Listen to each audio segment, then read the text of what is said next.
पाकिस्तान की नापाक हरकतें एक बार फिर से तेज हो गई हैं। इसकी वजह समझना बहुत मुश्किल नहीं है। पाकिस्तान में 5 महीने बाद आम चुनाव होने हैं, जिसमें आतंकी सरगना हाफिज सईद भी जोर आजमाइश कर रहा है। पाकिस्तानी फौज को भी सत्ता की लगाम अपने हाथ में रखनी है। पाकिस्तानी फौज को एक ही तरीका समझ में आता है कि भारत के साथ तनाव बढ़ा दिया जाए। पाकिस्तानी फौज ने अपने नापाक मंसूबों की खातिर ही शनिवार को एलओसी पर घात लगाकर हमला किया था, जिसमें भारतीय सेना के एक मेजर समेत 4 जवान शहीद हो गए थे। इंडियन आर्मी ने सोमवार को इसका बदला ले लिया। भारतीय सेना के जाबाजों की एक छोटी टुकड़ी ने पाकिस्तान के रावलकोट में एलओसी पार करके ऑपरेशन को अंजाम दिया। पीओके में रख्त चक्री सेक्टर में भारतीय सेना ने पाकिस्तान के 3 सैनिकों को ढेर करके अपने 4 साथियों की शहादत का बदला ले लिया। सोमवार को सुबह जब अंधेरा था, तब पाक ऑक्यूपाइड कश्मीर के अंदर स्पेशल फोर्सेस के 3 से 4 जवान अपनी पोजीशन यानी एम्बुश लगाकर बैठ गए और इन्होंने आईईडी स्टैब्लिश कर दिए। इनका मकसद था कि जैसे ही पाकिस्तान ऑक्यूपाइड कश्मीर के अंदर जैसे ही पाक के ये सोल्जर्स सामने आएंगे या फिर आएंगे, तो वो ना सिर्फ उनको धमाका करके उनको एंगेज करेंगे बल्कि वहीं पर टारगेट करेंगे। ये पूरा प्लान था और मॉनिटरिंग लगातार की जा रही थी। दरअसल कमांड लेवल के ऑफिसर इस चीज को बाकायदा देख रहे थे कि ये ऑपरेशन ना सिर्फ सक्सेसफुल रहे बल्कि भारतीय फौज को कोई कैजुअलिटी भी ना हो।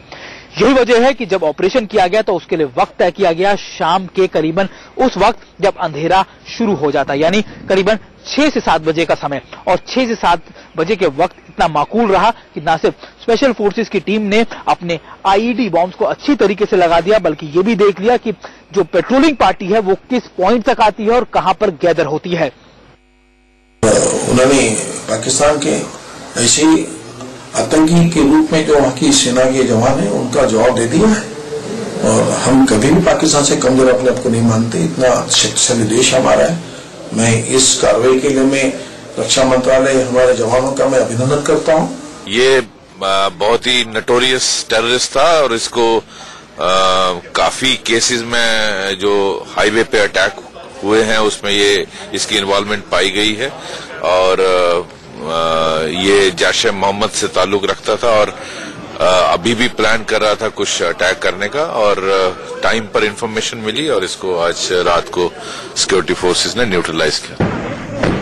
बॉर्डर पर मुंह की खाने के बाद पाकिस्तान कूटनीतिक बदतमीजी पर भी उतर चुका है। भारतीय नौसेना के पूर्व अफसर कुलभूषण जाधव से मिलने के लिए सोमवार को उनकी मां और पत्नी इस्लामाबाद पहुंचे थे।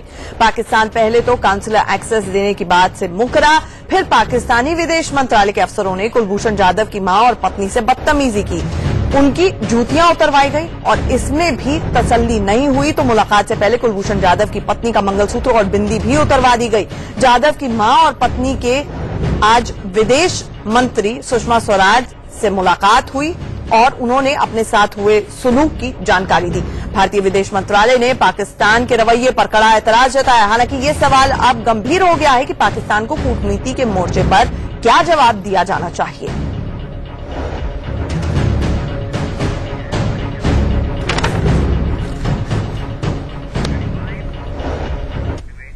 तो किस तरह से बाज आएगा पाकिस्तान, इसी पर है महाबहस। हमारे साथ रिटायर्ड मेजर जनरल के सिन्हा साहब डिफेंस एक्सपर्ट हैं, वो जुड़ रहे हैं। हमारे साथ RSN सिंह सर जो कि जाने माने स्ट्रेटेजिक एक्सपर्ट हैं, वो दिल्ली से जुड़ रहे हैं। साथ ही साथ हम पाकिस्तान से भी किसी का रिएक्शन लेने की कोशिश करेंगे। कयूम साहब जो कि वरिष्ठ पत्रकार हैं, उन्हें जोड़ने की कोशिश करेंगे। अरसलान भट्टी साहब वो हमसे फोन लाइन पर इस वक्त शायद पैच हैं, उनके पास भी जाने की कोशिश करेंगे। सबसे पहले के सिन्हा साहब आपसे ही जानना चाहूंगी, पहले ये समझा जाता था कि फेल्ड स्टेट है पाकिस्तान, उसकी रोग आर्मी है, बाज नहीं आ रहा है, ढीठ है, लेकिन ये तो बेशर्मी और बेहयाई की तमाम जो हदें हैं उसको पार कर लिया पाकिस्तान ने। एक पत्नी का मंगलसूत्र उतरवा दिया, बिंदी उतरवा दी, कपड़े बदलवा दिए मां के। कैसे डील करेंगे? आकिल साहब देखिए, ये जो कोरियोग्राफ्ड जो मीटिंग कराई गई थी वो पाकिस्तान ने एक ड्यूरस के अंदर में बहुत बड़े प्रेशर के अंदर में किया है और ये एब्सोल्युटली तयशुदा था कि उन्होंने कैसे करना है। पाकिस्तान केवल रोग स्टेट एक ओवरऑल नहीं है, बट वो एक ऐसा नोटोरियस देश है जो इन चीजों को इस तरह से करता है कि वो एक मैसेज देना चाहता है कि वो हमारे साथ दोस्ती नहीं करेगा, हमारे साथ हमारा उसका व्यवहार ऐसा ही रहेगा। हमारे समझने में कहीं गलतियां होती हैं। जब हमारी गलतियां होती हैं और हम गलती पे गलतियां करते जाते हैं। अब आप देखिए, कोई देश कहता है ह्यूमैनिटेरियन ग्राउंड में तो हुआ नहीं, वो तो एब्सोल्युटली प्रेशर है हमारा। अगर इसे इंसानियत कहेंगे तो बदतमीजी की जो कहते हैं, ये समझ नहीं आ रहा है। अमानवीय तरीके से मिलाया गया, शीशे की दीवार लगा दी। अरे आप फिर तो यहां से वीडियो कॉन्फ्रेंसिंग कर देते। उसके बाद देखिए, जूती, मंगलसूत्र, हाथ की चूड़ियां, कपड़े बदले गए हैं जी। RSN सिंह साहब, कहीं मैसेज देख रहे हैं पाकिस्तान की तरफ से आप कि ये हरकतें अगर पाकिस्तानी फॉरेन मिनिस्ट्री के ऑफिशियल्स ने की हैं कुलभूषण जाधव की फैमिली के साथ, तो कहीं ना कहीं ये मैसेज की तरह भी ट्रीट किया जाए पाकिस्तान की तरफ से? देखिए, इतने साल के बाद, रेडिकलाइजेशन के बाद पाकिस्तान बिल्कुल डीह्यूमनाइज हो चुका है। आपने अभी देखा होगा कि जो पिछला अटैक ये खैबर पख्तूनख्वा पेशावर के एग्रीकल्चरल यूनिवर्सिटी में जो हुआ, उसमें तालिबान के जो जिहादी थे वो बुर्का पहन के गए और उन्होंने 9 लोगों को मारा और 32 घायल थे। और आपको याद दिला दूं कि उसी इलाके में 2014 में 140 से 147 बच्चों को हलाक किया गया था। तो जिस मुल्क में न बुर्के की कद्र हो, ना बच्चों की कद्र हो, क्वेटा में सिविल अस्पताल में अटैक किया गया, उसमें 60 से ज्यादा लॉयर मारे गए थे, न उनका कद्र हो है, तो फिर किस बात, आप क्या उम्मीद करते हैं कि क्या कद्र रहेगा उनको, ये मतलब उम्मीद ही नहीं करनी चाहिए पाकिस्तान से उनकी पत्नी के लिए। लेकिन मैं आपको ये बता दूं कि इसके दो पहलू थे। ये पूरे केस के दो पहलू हैं, एक ह्यूमैनिटेरियन पहलू और एक लीगल पहलू है। तो लीगल पहलू पे आप देख रहे हैं कि पाकिस्तान का रवैया क्या है, लेकिन ये जो इमोशनल पहलू है, ये ह्यूमन रीच आउट की जो ये प्रिटेंस थी, वो कहीं पर बिल्कुल वो ध्वस्त होती गई दिख रही है। और पाकिस्तान को आपने उनका जो विलेनस रूप है वो देखा, उन्होंने ये पूरी इमोशनल एस्पेक्ट जो है उसका एक तरह से मॉकरी किया है। और मैं मानता हूं कि this is an open call to hostility. ये एक हॉस्टिलिटी के डिक्लेरेशन का एक अपना तरीका है। लेकिन मुझे दुख उन लोगों के बाद से है जो यहाँ इंडियन इंटरनेशनल सेंटर में ये ओपन कॉल है हॉस्टिलिटी की तरफ। हमारे साथ अगर असलन भाटी जी फोन लाइन पर जुड़े हुए हैं। भाटी साहब, कल तो मीडिया, पाकिस्तान का फॉरेन ऑफिस कहता फिर रहा था कि ये हमारा इंसानियत का कदम है, जिन्ना के जन्मदिन पर हमारा ये गिफ्ट है भारत को। ये आपकी इंसानियत? तो बेशर्मी और बेहयाई किसे कहते हैं? बात यह है जी कि इंडियन मीडिया टोटल बेहयाई कर रहा है। सुबह से मैं आपको बार बार ये बता रहा हूं कि उन्होंने, वो पहले गई हैं वहां पे, उनकी वालिदा और उनकी जो एहलिया है वो गई है इंडियन हाई कमीशन, वहां पर उन्होंने कपड़े तब्दील किए। हमने कुछ नहीं किया, हम क्यों कपड़े तब्दील कराएंगे? क्या बात कर रहे हैं सर, क्या बात कर रहे हैं? ये तो फोन के फॉरेन ऑफिस में हुआ है। भाटी साहब, हरगलाए ना लोगों को, हरगलाइए नहीं। अभी मैं एक चैनल में था, ये तो तस्वीरें हैं। आपके बासित साहब थे, अब्दुल बासित साहब मेरे साथ गुफ्तगू कर रहे थे। उन्होंने क्या झूठ बोल रहे हैं? अरे आपके पाकिस्तान के इन्वॉय, अभी मैं आ रहा हूं CNN से और मेरी गुफ्तगू उनसे हो रही थी ओपन चैनल पे। उन्होंने कहा है कि उनके फॉरेन आप झूठ बोलते हैं। अरे मीटिंग के पहले हुआ है जब JP सिंह वहां नहीं थे। झूठ क्यों बोल रहे हैं? बरगलाइए मत, बरगलाइए मत लोगों को। करें ऐसे। अरे आप एक अच्छे सिपाही रहे हैं, ऐसे नहीं बोलते। अरे अच्छे सिपाही रहे हैं तो आप हमारे माँ बहनों को ये करेंगे? हमारे देश के माँ बहनों को बेइज्जत करेंगे आप? कुछ हुआ हमने नहीं किया, आप जो मर्जी कहते रहे। अरे आपके अब्दुल बासित साहब झूठ बोल रहे हैं क्या? जनरल साहब, आप गलत बयानी कर रहे हैं। अरे अभी मैं आ रहा हूं, अभी 5 मिनट भी नहीं हुआ। CNN चैनल में मेरे साथ लाइव थे वो। भाटी साहब, ये आपने किसकी सुपारी पकड़ी हुई है? एक बार ये तो बताइए, क्या आपके फॉरेन मिनिस्ट्री ऑफिशियल ने ये बात कही है? उनका तो कोई डिनाइल नहीं आया अभी तक। अभी हुई है, मेरे से खुद बात हुई है। यहाँ पे KK सिन्हा साहब कह रहे हैं मेरे से खुद बात हुई है। आप जाके देखिए YouTube में, वो अभी होगा। और उन्होंने कहा ऐसा ही होना चाहिए। उन्होंने कहा वो टेररिस्ट है, उनके फैमिली के साथ ऐसा। अब्दुल बासित एनवॉय, पाकिस्तान का एनवॉय, इंडिया में रह के क्या है साला? वो बोलिए ऐसी बातें करता है। एक मिनट भाटी साहब, भाषा का संयम आपसे भी कहूंगी। सिन्हा साहब, भाषा का संयम। भाटी साहब, आप तक हमारी आवाज पहुंच रही है? जी पहुंच रही है जी मेरे तक, बिल्कुल। भट्टी साहब मुझे ये बताएं कि आपकी फॉरेन मिनिस्ट्री ने इसको डिनाई नहीं किया है कि ये वाकया हुआ। मुझे ये बताएं, आप कल तक इंसानियत बोल रहे थे, अगर वही हालात होते और बुरखे में किसी की माँ और किसी की बहन, मान लीजिए कसाब की, वो भी यहाँ पर आती और बुरखा बदलवाया जाता तो आपको कैसा लगता? ये जख्मों पर नमक छिड़कने जैसा। आप लोग इस बात पर कभी खुश नहीं होंगे कि उन्होंने पाकिस्तान में उनकी मुलाकात करवाई। वो एक टेररिस्ट है। ऐसा नहीं किया है सर, ये काउंसिलर एक्सेस देना और पत्नी से और परिवार से मिलवाना काम है, अंतर्राष्ट्रीय नियम है। काउंसिलर एक्सेस मांगे मोहतरमा, 10,000 दफा काउंसिलर एक्सेस मांगे, हम नहीं देंगे। हम दहशतगर्दों को काउंसिलर एक्सेस नहीं दिया करते। हमारा पाकिस्तान का कानून है, यहाँ पे इंडिया का कानून नहीं चलेगा। हमारे आपके पाकिस्तान में मुसीबत ये है कि कोई कानून ही नहीं है। जो आपका स्पोक्समैन है उसको भी आप बोल रहे हैं। आपका स्पोक्समैन तो कल कहा कि काउंसिलर एक्सेस भी दे सकते हैं। अरे आप देंगे, आने वाला समय बताएगा। नहीं देंगे। आपका विदेश मंत्री ने कहा कि काउंसिलर बताएगा।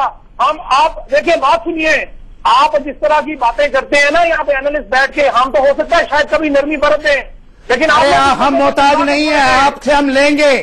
आपको मैं ओपन चैलेंज करता हूँ। नहीं ले सकते, और आप तो 47 के बाद हमारे से 1 इंच जमीन नहीं ले सके, आपने क्या लेना है? आप देखें ना, आप कैसे दीजिएगा? हमने जमीनें लौटा, कोई भी नहीं देंगे हम। आप बातें कर सकते हैं सिर्फ। अरे आप कल नहीं कर सकते। कल आपके स्पोक्समैन ने कहा है कि ये पहली मीटिंग नहीं है, हम ये शीशा भी तोड़ देंगे। भट्टी साहब एक बात बताएं, हमें करवाना पड़ेगा, शीशा तोड़ना पड़ेगा आपका। भट्टी साहब मुझे एक बात बताएं, बड़ी साफ गोई से अपने दिल पर हाथ रख के बात बताएं कि 22 महीने बाद मुलाकात कराई गई, आपने अंतर्राष्ट्रीय स्तर पर एक मैसेज देने की कोशिश की, एक PR स्टंट की तरह किया, तमाशा खड़ा किया, इसे इंसानियत बताया, लेकिन माँ और पत्नी के आपने कपड़े बदलवा दिए। आपने मंगलसूत्र और मेहंदी की अहमियत और चूड़ियों की अहमियत समझते हैं किसी भारतीय महिला के लिए, नारी के लिए? आप ये बात अपने डिप्टी हाई कमिश्नर जपी सिंह साहब से पूछिए, जो कपड़े बदला के वहाँ से हाई कमिश्नर से उनको लेके आए हैं। हमने नहीं किए में कपड़े बदलाए गए। भट्टी साहब स्टोरी पता चलती है, अब्दुल बासित आधी स्टोरी रहते हैं, आधी स्टोरी हमेशा। उसके मंगलसूत्र आपके फॉरेन ऑफिस में उतारा गया है सर, और जनाब आप लोगों ने वहाँ पे रखा गया है, उनके खुद उन्होंने उतारा है। हाँ, वो उतारेंगी। हमें क्या जरूरत है उतरवाने की? सर जूते भी चुरा लेंगे आप, जूते भी आप लोगों ने उतरवाए थे। छोड़ दें ये बातें, छोड़ दें। अब आप बड़े हो जाएं, मेरे से आप बड़े हैं लेकिन वैसे भी बड़े हो जाएं, छोड़ दें। हम बोम खाए, हमें खाए। भट्टी साहब आप उसी तरह डिनायल मोड में लग रहे हैं कि पेशावर में हमला हो जाता है, मासूम बच्चे मारे जाते हैं और आप अंतर्राष्ट्रीय स्तर पर टेरर को एक्सपोर्ट करते हैं। यही समस्या है कि जो समस्याएं हैं उसको आप एड्रेस नहीं करना चाहते, आप डिनायल मोड में रहना चाहते हैं। आप अपने अल्फाज मेरे मुंह में नहीं डाल सकते, जो मर्जी कर लें आप। लेकिन आप साफ कोई से सच्चाई से बात तो बताएं। यहाँ पर सच्चाई से बात बता रहे हैं आप। सुनिए भाटी साहब, जो वहां पर जर्नलिस्ट थे जिनको उनकी माता जी ने और उनके जावेद साहब की वाइफ ने हाथ जोड़कर प्रणाम किया, उन्होंने कहा, उन्होंने उनसे क्वेश्चन पूछा, आप टेररिस्ट की माता जी हैं? आप ये क्वेश्चन का किया गया है और आप क्या वो किसने किया? ये क्वेश्चन हुआ है, किसने किया? नहीं आप बताएं, किसने किया? आप मीडिया ने किया है, बहुत दूर। बल्कि हम तो ये कह रहे हैं कि मीडिया ही नहीं है, वो तो जिहादी मिशन में थे लोग। दूसरे चैनलों में देखिए जाके। और यहाँ पर देखिए, हमारे हिंदुस्तान के होने के बावजूद हमें कहा गया, हिंदुस्तानी मीडिया ने दोनों मां से और उनकी पत्नी से एक सवाल नहीं किया। हम कई मीटर दूर उनके खड़े रहे, हमने इस बात की कदर की कि हमने उनसे बात तक नहीं करने की कोशिश की। किया है, पाकिस्तान ने उनको बुलाया था। जलानी साहब कह रहे थे, जलानी साहब अभी दूसरे चैनल में आपके ही जलानी साहब बड़े ही रिस्पेक्टेड एक जर्नलिस्ट हैं, उन्होंने कहा कि मीडिया ने बदतमीजी की है उनके मदर के साथ और उनके वाइफ के साथ, और इसीलिए गाड़ी देर से पहुंची, जिसके लिए जेपी सिंह साहब कल नाराज हो रहे थे। आपके विदेश मंत्रालय के स्पोक्स पर्सन ने जो है बात को टाल दिया। तो सच्चाई बोलिए, कहाँ पर हैं आप? जी मैं बिल्कुल वहीं पे हूँ, मैं पाकिस्तान में हूँ, मैं लाहौर में हूँ, मैं सच्चाई ही बोल रहा हूँ। जलानी साहब से पूछना ना, जलानी साहब ने कहा है ओपन मीडिया में कि हमारे आंखों के सामने जो हो रहा है दिख नहीं रहा है, और उन्होंने कहा सॉरी, और आप कह रहे हैं कि कुछ नहीं हुआ। वो कह रहे हैं नेशनल मीडिया के ऊपर में पाकिस्तानी जर्नलिस्ट, उन्होंने बदतमीजी हुई है। और कोई किसी के साथ बदतमीजी नहीं हुई है। यार जनरल साहब, आपका मीडिया आपने खुद रोका। अगर भाई जलानी देखिए, ये तो आपका जलानी साहब मेरे नहीं मीडिया के नहीं है। दोनों देशों के बीच जो आपस में बात तय हुई थी उसमें ये चीज भी साफ तय थी कि मीडिया एक्सेस नहीं होगा उनके दोनों लोग का। इसीलिए हिंदुस्तान की मीडिया वहां नहीं गई थी। और दोनों देशों के मीडिया अगर एक्सेस नहीं होगा तो आपकी भी मीडिया इस तरह से एक्सेस नहीं कर सकती थी अगर करवाया गया हो। एब्सोल्युटली। और अगर ज्यादा मिशन था, मीडिया ऑन द मिशन था, वो जिहादी ज्यादा लग रहे थे, हाफिज सईद के भेजे हुए लोग लग रहे थे, क्योंकि आपके यहाँ पे भी बहुत अच्छे जर्नलिस्ट हैं, वो इंटरनेशनल रिप्यूट के जर्नलिस्ट हैं, अनबाइस्ड जर्नलिस्ट हैं, लेकिन अनफॉर्चुनेटली वो नहीं थे। जर्नलिस्ट हैं हम अनबाइस्ड हैं, लेकिन आप लोग बाइस से बाहर ही नहीं आते हैं। आप अपने मतलब की बात सुनना चाहते हैं। हमारी जर्नलिज्म का क्या मुकाबला करेंगे जलानी साहब? अच्छा, मैं इसमें इसको वाटर डाउन नहीं करते हैं। RSN सर, अभी भी भट्टी साहब बोल रहे हैं, ये जो फैक्ट्स हैं ये सामने आए हैं, लेकिन अभी भी पाकिस्तान एक डिनायल मोड पर है। अब आगे क्या? भारत ने ये दर्ज करा दी आपत्ति, लेकिन कूटनीतिक स्तर पर आगे किस तरह से लेकर जाया जाए, क्योंकि सेना का जवाब सेना दे रही है, घुस मार रही है, लेकिन यहाँ पर क्या करेंगे हम? कूटनीतिक स्तर पर ये तो एक डेडलॉक वाली स्थिति है। RSN सर, देखिए, ये जो प्रॉक्सी वॉर पिछले 3 दशक से पाकिस्तान के द्वारा संचालित किया जा रहा है, ये एक अलग अलग डायमेंशन उभर के आ रहे हैं। और इस बात को हमको इसमें फैक्टर करना होगा कि ये कुछ पहलू हैं, नए पहलू हैं ये प्रॉक्सी वॉर के। और ये कमांडर जादव वाले भी जो इशू है, ये उसी प्रॉक्सी वॉर के साथ जुड़ी हुई है। और प्रॉक्सी वॉर में डिनायबिलिटी का एक अपना मतलब, बिना डिनायबिलिटी के प्रॉक्सी वॉर हो नहीं सकता है। तो ये इस तरीके से ये जो आपके पाकिस्तान के से जो गेस्ट बोल रहे हैं, मैं उनकी बातों से मुझे कोई हैरानी नहीं है। उसी डिनायबिलिटी का हिस्सा कि जब ये फिदाइन या सुसाइड बॉम्बर्स इधर भेजते हैं या जिहादी भेजते हैं हिंदुस्तान में, तो उनको डिसोन कर देते हैं। उनके माओं की इनकी परवाह नहीं है, क्योंकि वो मदरसों में पढ़े हुए गरीब बच्चे हैं। इनको चिंता तब होती है जब आर्मी पब्लिक स्कूल के बच्चे को हलाक किए जाते हैं, उनकी माओं के लिए इनको चिंता है। तो ये मैं मैं ये देखो बड़ी बात मैं नहीं बोल रहा हूं। ये जो भी व्यक्ति पाकिस्तान को मॉनिटर करता है, वो ये सारे ये घटनाएं रोज हर दिन देखने वहां से मिल रही है।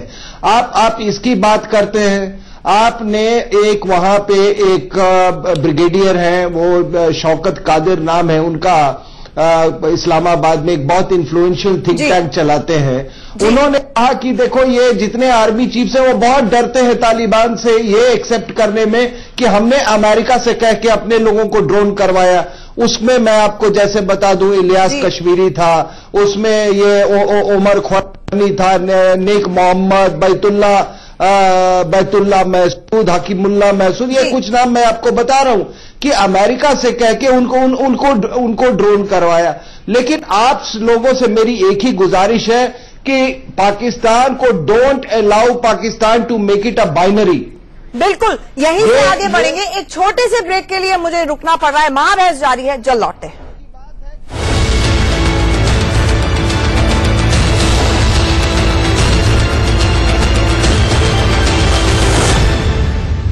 21 महीने बाद कुलभूषण जाधव की मुलाकात उनकी मां और पत्नी से कराई गई। दोनों सरकारों के बीच में एक खाका, एक स्वरूप तैयार था। इसके बावजूद पाकिस्तान ने वादा खिलाफी की। क्या कहा है विदेश मंत्रालय के प्रवक्ता रवीश कुमार ने, पहले वो सुन लीजिए। जैसा कि आप सभी जानते हैं कि कल श्री कुलभूषण जाधव की उनकी मां और पत्नी से इस्लामाबाद में मुलाकात हुई थी। यह मुलाकात भारत सरकार के अनुरोध के बाद आयोजित की गई थी।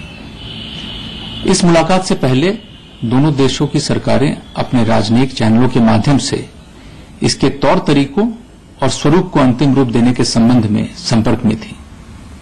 दोनों पक्षों के बीच इस बारे में स्पष्ट सहमति थी और भारतीय पक्ष ने अपनी सभी वचनबद्धताओं का निष्ठापूर्वक पालन किया। हमें खेद के साथ यह उल्लेख करना पड़ रहा है कि पाकिस्तान की तरफ से यह मुलाकात इस प्रकार से आयोजित की गई थी जिससे हमारे हुए बीच सहमति की अवहेलना हुई। जैसे कि पाकिस्तानी प्रेस को कई अवसरों पर परिवार के सदस्यों के निकट आने दिया गया, उन्हें परेशान किया गया और श्री जाधव के विरुद्ध झूठे और उद्देश्यपूर्ण आरोप लगाने की अनुमति दी गई। यह सब इस सहमति के बावजूद किया गया कि मीडिया को उनके नजदीक नहीं आने दिया जाएगा। सुरक्षा सावधानियों के बहाने परिवार के सदस्यों की सांस्कृतिक और धार्मिक भावनाओं को आहत किया गया, जैसे कि मंगलसूत्र उतरवाया गया, चूड़ियां और बिंदी हटवाई गई और कपड़े बदलवाए गए, जिसकी सुरक्षा के नाम पर कोई जरूरत नहीं थी। अच्छाई उतनी ही करनी चाहिए जितनी अच्छी लगे और भाषा वही बोलनी चाहिए जो दुश्मन को समझ आए और वो सबक सीख सके। हमारी सेना ने मुंहतोड़ जवाब दिया शनिवार को पाकिस्तान की तरफ से हुई नापाक हरकत की, कि जो अब हरकत पाकिस्तान विदेश मंत्रालय की तरफ से हुई है, पाकिस्तान सरकार की तरफ से हुई है, इसका मुंहतोड़ जवाब क्या होगा? देखिए आंचल जी, जो एलओसी के अंदर में हुई और जाधव साहब, ये दोनों एब्सोल्युटली टाइमिंग के अनुसार देखिए, टाइम एंड स्पेस में ये एब्सोल्युटली सिंक्ड है एक दूसरे से, और ये जो कार्रवाई वहां हुई है ये इससे भी लिंक्ड है। तो पाकिस्तान की जो मैसेजिंग हम जो पढ़ते हैं, मैसेजिंग नहीं है वो, एक जो एहसान सिंह कह रहे थे कि ओपन चैलेंज तो वो बहुत दिनों से कर रहा है। ओपन कॉल टू हॉस्टिलिटी कहा था, ओपन कॉल टू हॉस्टिलिटी तो देखिए उसके सारे एक्शन में सर काट के ले जाता है, तो ओपन कॉल टू हॉस्टिलिटी नहीं है। हम क्या है, हम ये कहते हैं कि हम मुझे बड़ा खुशी हुई थी लास्ट टाइम जब एक कोऑर्डिनेटेड अटैक हुआ था क्रॉस सर्जिकल स्ट्राइक, जिसको हमने सर्जिकल स्ट्राइक का नाम दिया, और हमने कहा कि हमने शायद रिएक्टिव से प्रोएक्टिव मोड पे चले गए। प्रोएक्टिव मोड का मतलब नहीं है कि आप फिर से हाइबरनेशन में चले जाएं। हाँ, आज क्या हुआ, हाँ। जो ये 2 सिख के जवान, मैं भी सिख रेजिमेंट का हूं, और हमारे ही बटालियन के ये लोग मारे गए हैं, जो 2 सिख के हैं, 1 ऑफिसर और 4 जवान। तो मेरा तो खून खौलता है। और ये क्या है, उसने बैट एक्शन किया, बैट एक्शन पाकिस्तान, हमने ये देखा है, हमने झेला है कारगिल वॉर में 1 आफ्टर 35 बैट एक्शन, और हमने ऐसे मुंह जोड़ दबाव देते थे, एक बैट एक्शन के ऊपर हमारी घातक, हमने 7 घातक बना रखी थी बटालियन लेवल पे, और हम 7 एक साथ करते, पाकिस्तान सर नहीं उठाता था वहां पर। आज के नहीं, तो आप मुझे बताइए, सोल्यूशन बताइए। सोल्यूशन लोकल लेवल पर जिस तरह से टैक्टिकली ऑपरेशन किया गया, आप कह रहे हैं कि ऐसे फ्रीक्वेंट टैक्टिकल ऑपरेशन हैं सर। देखिए अंचल जी, ये इसका सोल्यूशन सिंपल है। सिंपल ये है कि पाकिस्तान को हम एक क्रेडिबल डिटरेंस देनी है। ये वो सपने भी नहीं सोचे कि हम इस साइड में आएंगे, और वो वही होगा जब relentless operations eight ground level. और हमारी पहलू और है प्रकाश, मेरा पहलू कुछ और है कि ग्राउंड लेवल के ऊपर हमारी सेना मुंह तोड़ जवाब दे रही है, और अब ऐसा जिस तरह से खबरें आ रही है हमें लग भी रहा है, चाहे वो ऑपरेशन और कर रही है में हो या फिर जमीन पर हो, लेकिन सरकार की तरफ से एक तरफ मेडिकल वीजा हो रहा होता है, एक तरफ अमन की आशा हो रही होती है, और कहीं ना कहीं वो डिस्कनेक्ट सा लगता है। पाकिस्तान एक बहुत डिफिकल्ट मुश्किल नेबर है, पड़ोसी है, ऐसे में अब सरकार क्या करेगी? निंदा तो कर दी कुलभूषण जाधव के मसले पर, आगे क्या? देखिए आंचल, बहुत सोच समझ के, क्योंकि भारत सरकार जो है कोई एक्शन नहीं लेना चाह रही थी, और इंटरनेशनल कोर्ट में जिस तरह से भारत को जो कामयाबी मिली थी, जो दबाव पड़ा था, वो ये उसी का नतीजा था कि जो है 21-22 महीने बाद जाधव जी के परिवार को वहां पाकिस्तान बुलाया गया। क्योंकि अब बात यह भी उठने लगी थी कि क्या कुलभूषण जाधव जीवित भी है कि नहीं, तो उसके बाद ये पूरा अंतर्राष्ट्रीय दबाव था। तो कूटनीति में जो है आपको बहुत सोच समझकर आगे बढ़ना होता है। आप देखिए, जब से सरकार आई है तो पाकिस्तान कहीं ना कहीं अंतर्राष्ट्रीय स्तर पर इतना ज्यादा एक्सपोज हो चुका है, तमाम उसके जितने लोग हैं सबका नाम आने लगा हुआ है, पर कहीं ना कहीं कूटनीति में आपको कई चीजें सरकार को देखनी होती कि चाइना कभी ना कभी उसकी तरफ हो जाता है, जिसकी वजह से कहीं ना कहीं भारत को पीछे आना पड़ता है। ये बहुत आसान तरीका होगा कि हम जो है सर्जिकल स्ट्राइक फिर से कर रहे हैं, ऐसा कर दे वैसा कर दे, ये कहने में जरूर अच्छा है, हालांकि वो वही भाषा समझते हैं जैसे जनरल साहब भी बता रहे हैं, लेकिन अंतर्राष्ट्रीय स्तर को हर चीज को मद्देनजर रखते हुए बहुत कूटनीति के साथ आगे बढ़ना होता है, और वही पूरी तौर पर किया गया। कल आप देखिए कि देर रात उनका परिवार यहां पहुंचा, कहां पे थे, क्या था, एमए ने साफ तौर पे मना किया था कि आप लोग उनको अप्रोच ना करें। सुबह 9:30 बजे किसी को पता भी नहीं था, लोगों को बस ये जरूर पता था कि जाधव जी का परिवार जो है विदेश मंत्री से मिलेगा, पर उनके घर पे मीटिंग हुई। घर पे मीटिंग हुई, दोनों एमओएस भी थे, विदेश सचिव भी थे, और वहां से जेपी सिंह साहब भी आए।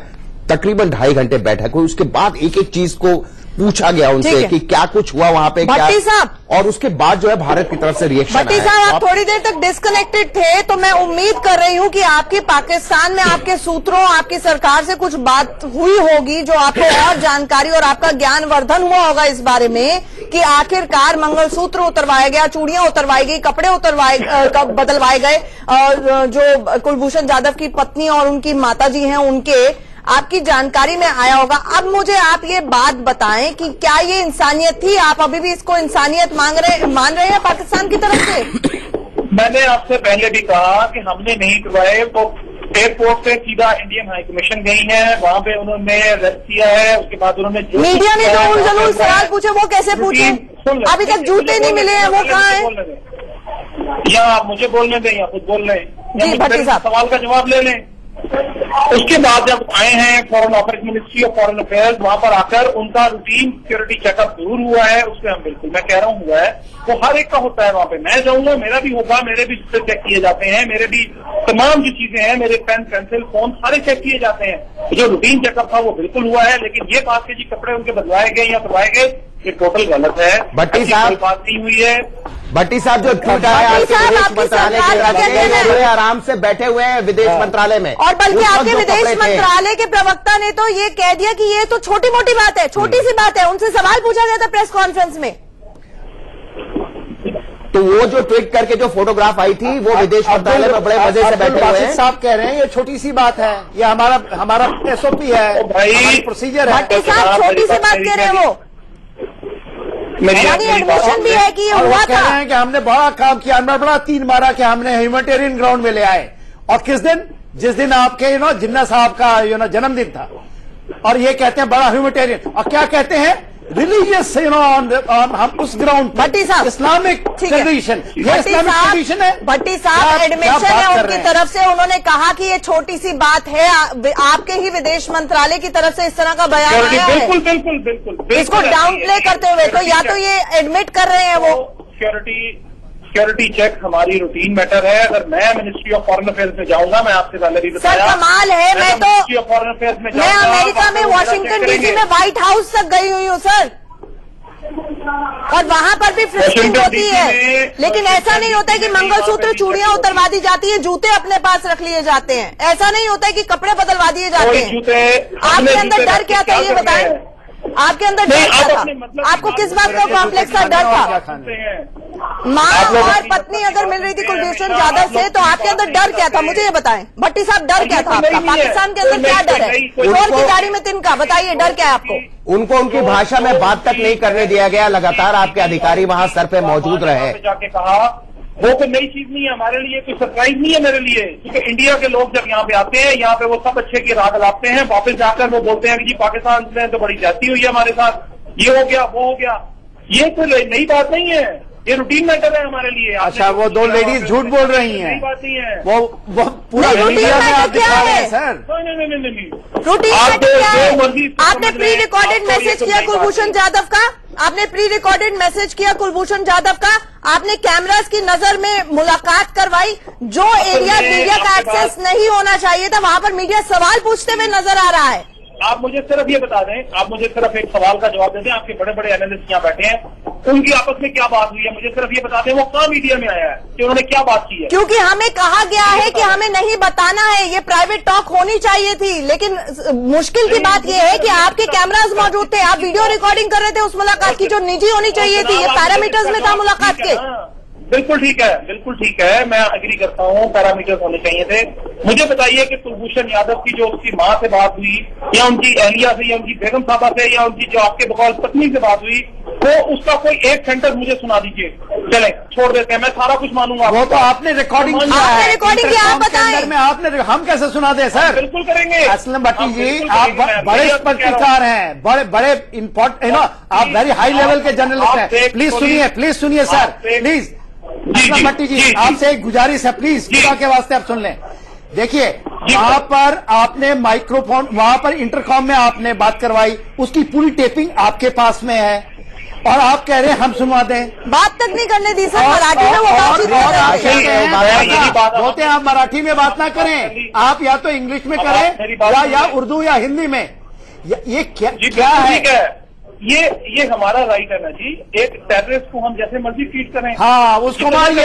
अरे उसको तो आपने मेंटली ऐसा सिक कर दिया बेचारे को। वो बात नहीं कर पा रहे थे, जवाब नहीं दे पा रहे थे। उसकी ब्रेन वॉशिंग कर दी है 22 महीने में। आपके विचार उसको फिजिकली भट्टी साहब, आपको अंदर झांक कर देखने की जरूरत है। हमारे यहाँ मुहावरा है, लातों के भूत बातों से नहीं मानते हैं। 70 साल में हमने बहुत कुछ सीखा है, पाकिस्तान ने क्या कुछ नहीं सीखा? किस तरह से उसको सबक सिखाया जाए, अब ये एक बड़ा सवाल है। सेना मुंह तोड़ जवाब दे रही है, लेकिन कूटनीतिक स्तर पर आगे क्या, ये एक सवाल है, बरकरार है। हमारी चर्चा लगातार जारी रहेगी, लेकिन इस वक्त रुक रहे हैं एक छोटे से ब्रेक के लिए। आप सब लोग हमारे साथ जुड़े, आपका बहुत बहुत शुक्रिया।